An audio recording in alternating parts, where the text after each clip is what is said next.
धृतराष्ट्र क्यों अंधे हुए और उन्हें अपने सौपुत्र का वियोग क्यों सहना पड़ा? आइए सुनते हैं महाभारत से ली हुई ये रोचक कहानी को।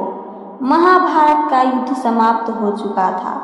कुरुक्षेत्र की भूमि पर चुप्पी थी, पर हर ओर बिखरा था शोक, हाहाकार और हृदय विदायक पीड़ा का मंजर। हस्तिनापुर के अंधे राजा धृतराष्ट्र सिंहासन पर बैठे थे, पर उनका हृदय भारी था।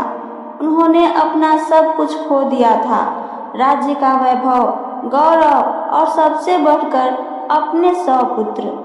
उनकी आत्मा में एक प्रश्न बार बार उठ रहा था, मैंने ऐसा कौन सा पाप किया था कि मुझे यह सब भुगतना पड़ रहा है? वो मौन नहीं रह सके। उन्होंने द्वारका के श्री कृष्ण से पूछा, भगवान, आपने कहा था जो हो रहा है वो हमारे कर्मों का फल है, तो बताइए मैंने जीवन में जो किया वो क्या हुआ था ऐसा जो मुझे इस तरह से भुगतना पड़ रहा है? महाभारत युद्ध समाप्त होने पर धृतराष्ट्र ने श्री कृष्ण से पूछा, मैं अंधा क्यों पैदा हुआ? मेरे सौपुत्र क्यों मारे गए? भगवान, मैंने ऐसा कौन सा पाप किया जिसका यह दंड मुझे मिल रहा है? आपने अर्जुन से कहा था कि जो हो रहा है वह कर्मों का दंड है। मेरे अंधे होने और मेरे सौपुत्र के मारे जाने के पीछे क्या कारण है? कृपया यह मुझे बताएं। अपने पुत्रों को खोने की पीड़ा से उबरने में यह काम आएगा। श्री कृष्ण ने कहा, महाराज धृतराष्ट्र, आपने उचित ही सुना था। कर्मों का दंड भोगना पड़ता है, उससे किसी को छूट नहीं है। राजा और समर्थवान लोगों को कर्मों का दंड भी विशेष रूप से भोगना पड़ता है। आप इस जन्म में भी राजा हैं, पूर्व जन्म में भी राजा थे, पर आपने कई पाप कर्म किए। धृतराष्ट्र अधीर हो गए। वह बोले, हे केशव, मैंने इस जन्म में जो किया वह मेरे सामने है। एक राजा और एक बड़ी परिवार का मुखिया होने के नाते मुझे वही उचित लगा। पूर्व जन्म का रहस्य जानने को उत्सुक हूँ। कृपया वह रहस्य खोले कि ऐसा कौन सा पाप था कि मैं अंधा भी हुआ, सौपुत्र भी गवाए। भगवान श्री कृष्ण ने धृतराष्ट्र को पूर्व जन्म की याद दिलानी शुरू की। उन्हें पूर्व जन्म में लेकर गए। भगवान बोले, महाराज धृतराष्ट्र, पिछले जन्म में भी आप एक राजा थे। आपके राज्य में एक तपस्वी ब्राह्मण रहते थे। ब्राह्मण के पास हंसों का एक जोड़ा था, जिसके 4 बच्चे थे। ब्राह्मण को उस हंस से अपने संतान जैसा लगाव था। ब्राह्मण को तीर्थ यात्रा पर जाना था, लेकिन हंसों की चिंता में वह जा नहीं पा रहे थे। उसने अपनी चिंता एक साधु को बताई। साधु ने कहा, तीर्थ में हंसों को बाधक बनाकर हंसों का अगला जन्म क्यों खराब करते हो? राजा प्रजा पालक होता है। हंसों को राजा के संरक्षण में रखकर तीर्थ को चले जाओ। अब आप एक प्रजा पालक राजा थे, इसलिए ब्राह्मण को यह बात जम गई।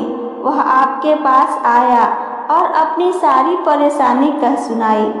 आपने ब्राह्मण के तीर्थ से लौट आने तक हंसों की रक्षा का दायित्व स्वीकार कर लिया था। ब्राह्मण हंस और उसके बच्चे आपके पास रखकर तीर्थ को चले गए। हंस आपके महल के तालाब में ही पड़ने लगे। आपको एक दिन मांस खाने की तीव्र इच्छा हुई। आप उस समय अपने महल के बाग में घूम रहे थे। आपकी नज़र हंसों पर पड़ गई। आपने सोचा, सभी जीवों का मांस खाया है, पर हंस का मांस आज तक नहीं खाया। इसका स्वाद आखिर कैसा होता होगा? आप इसी विषय पर सोचते रहे और हंस का मांस खाने की इच्छा तीव्र होती चली गई। यह इच्छा अब पराकाष्ठा पर पहुंच गई और आप खुद को रोक न पाए। आपने हंस के 2 बच्चे भूनकर खा लिए। उसका स्वाद आपकी जिह्वा को लग गया। हंस के एक एक कर 100 बच्चे हुए आप सबको खाते चले गए।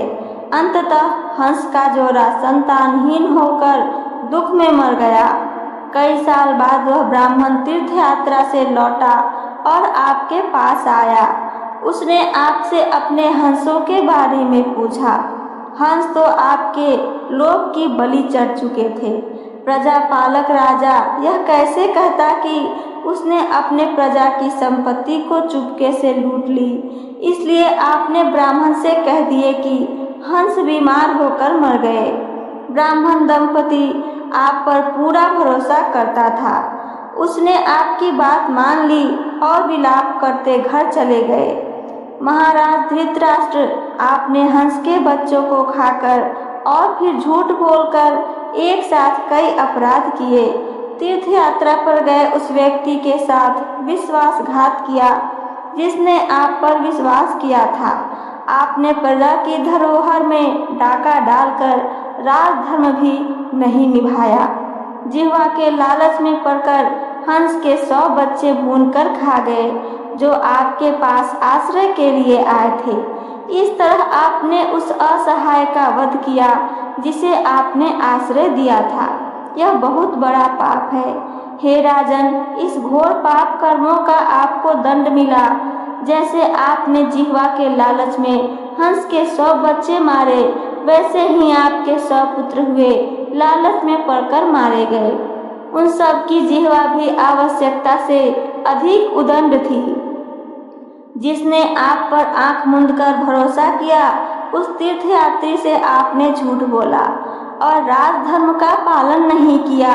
कोई आंख मूंदकर विश्वास करे तो उसका विश्वासघात कभी ना करना चाहिए।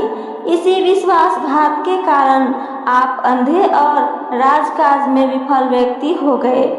श्री कृष्ण ने कहा, सबसे बड़ा छल होता है विश्वासघात। आप उसी पाप का फल भोग रहे हैं। श्री कृष्ण ने अपनी वाणी को विराम दिया, पर उनकी बातों की गूंज धृतराष्ट्र के मन में बहुत देर तक गूंजती रही। अब उन्हें अपने अंधत्व और पुत्रों के वियोग का कारण समझ आ चुका था। जिसने जीवन में कभी अपने कर्तव्य को नहीं समझा, जिसने प्रजा के विश्वास को तोड़ा, उस राजा को भोगना ही पड़ता है अपने कर्मों का फल। सबसे बड़ा पाप है विश्वासघात और सबसे बड़ा धर्म है करुणा और न्याय। श्री कृष्ण के वचनों में धृतराष्ट्र के अंतर्मन को अंदर अंदर झकझोर दिया। वे अब पहले जैसे नहीं रहे। उन्हें आत्मबोध हो गया था। कर्म ही जीवन का सत्य है और उसी कर्म का फल हम सभी को भोगना पड़ता है।